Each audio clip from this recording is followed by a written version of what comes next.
લીમખેડા તાલુકાની પ્રાથમિક શાળાઓમાં જ્ઞાન સહાયક ભરતીમાં ગેરરીતિઓ સામે આવી। દાહોદ જિલ્લાના લીમખેડા તાલુકાની પ્રાથમિક શાળાઓમાં જ્ઞાન સહાયકની ભરતી પ્રક્રિયામાં ગેરરીતિ હોવાના આક્ષેપો સામે આવ્યા છે। મીડિયા ટીમ દ્વારા કરાયેલા રિયાલિટી ચેક દરમિયાન ધાનપુર પાટડી પ્રાથમિક શાળામાં ધોરણ 1માં રોકાબેન રમેશભાઈ મેળા બાળકોને ભણાવતા જોવા મળ્યા।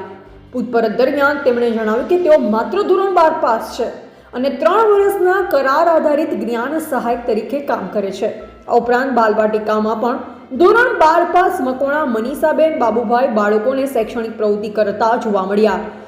શાળાના આચાર્યનો ઉડાવ જવાબ। ધાનપુર પાટડી શાળાના આચાર્ય રામસિંહભાઈ હઠીલાને વિદ્યાર્થીઓની સંખ્યા અને જ્ઞાન સહાયક વિશે પૂછતા સ્પષ્ટ માહિતી આપવામાં અસમર્થ રહ્યા। શાળામાં કોણ જ્ઞાન સહાયક તરીકે ફરજ બજાવે છે અથવા કેટલા વિદ્યાર્થીઓ હાજર રહે છે તે અંગે આચાર્યશ્રીને પૂરતી માહિતી ન હતી। તાંત્રિક અધિકારીઓના નિવેદન। લીમખેડા તાલુકા પ્રાથમિક શિક્ષણ અધિકારી અરવિંદ પરમાર સાથે વાત કરતા તેમણે જણાવ્યું કે જ્ઞાન સહાયકની ભરતી રાજ્ય કક્ષાએથી ઓનલાઈન પ્રક્રિયા થાય છે। ભરતી માટે ટેટ પાસ અને પીટીસી બીએડ ફરજિયાત હોય છે। મેરિટના આધારે જિલ્લાને ફાળો મળ્યા બાદ જિલ્લા કક્ષાએથી જોડાણ આપવામાં આવે છે। જ્ઞાન સહાયક માટે વિદ્યા સહાયક જેવી જે પ્રક્રિયા લાગુ પડે છે। ડીપીઓનું નિવેદન સરકાર દ્વારા ભરતી નથી। દાહોદ જિલ્લા પ્રાથમિક શિક્ષણ અધિકારી ડીપીઓ સાથે સંપર્ક કરતા તેમણે જણાવ્યું કે સરકાર દ્વારા જ્ઞાન સહાયક ભરતી કરવામાં આવી નથી। અમુક શાળાઓમાં એક સ્વૈચ્છિક સંસ્થા પોતાની રીતે વ્યક્તિઓ મૂક્યા છે। ધોરણ 1 થી 5માં વિદ્યાર્થીઓની તીવ્ર ઘટ હોય ત્યાં એનજીઓ દ્વારા મૂકવામાં આવ્યા છે। 12 પાસ વ્યક્તિઓને કેવી રીતે મૂક્યા તે અંગે તપાસ કરવામાં આવશે। રિપોર્ટર સુનિલ કુમાર એચડામોર સિંગવડ દાહોદ। ચાલે 1 થી 8 રજીસ્ટ્રેશન કેટલી 264 કેટલી હાજર આજે કેટલી કન્યા હાજર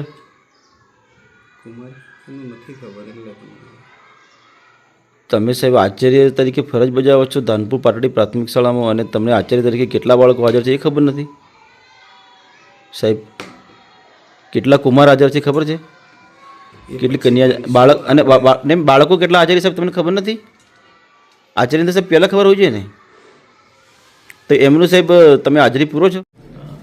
ટીપીઓ લીમખેડા અરવિંદભાઈ પરમાર।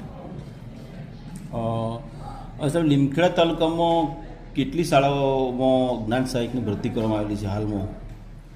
હમણાં તો શું છે કે જે 1 થી 5માં જે જ્ઞાન સહાયક મૂકવામાં આવ્યા છે એ બધા 6 થી 8માં કામ કરતા હતા, પણ 6 થી 8ની ભરતી થવાથી એ બધાને પેલામાં સમાવી લેવામાં આવ્યા છે। કયામાં? 1 થી 5માં। 1 થી 5માં। હવે સાહેબ આ જ્ઞાન સહાયકની ભરતી ક્યાંથી કરવામાં આવે છે?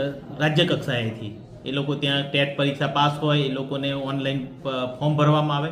ઓનલાઈન ફોર્મ ભર્યા પછી એમનું મેરિટ બને અને મેરિટના આધારે જે તે જિલ્લો ફાળવાય અને જિલ્લા ફાળવા પછી જિલ્લા કક્ષાએથી એમની ફાળવણી કરવામાં આવે।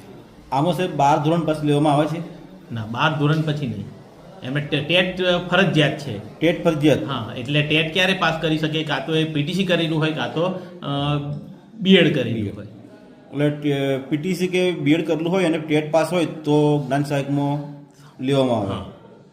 વિદ્યા સહાયકની જેવી પ્રોસેસ છે સેમ પ્રોસેસ છે જ્ઞાન સહાયક। તો આ સાહેબ લીમખેડા તાલુકામાં જ્યાં અમુક ગામો છે, ધાનપુર પાટડી પ્રાથમિક શાળા છે, ત્યાં 12 ધોરણ પાસ જ્ઞાન સહાયકમાં પહેલું ધોરણ ભણાવે છે। ના, મને કોઈ ધ્યાને નથી, હું ચોક્કસ તપાસ કરાવી। સાહેબ આની ભરતી કોને કરી? ના કરી શકે કોઈ ભરતી।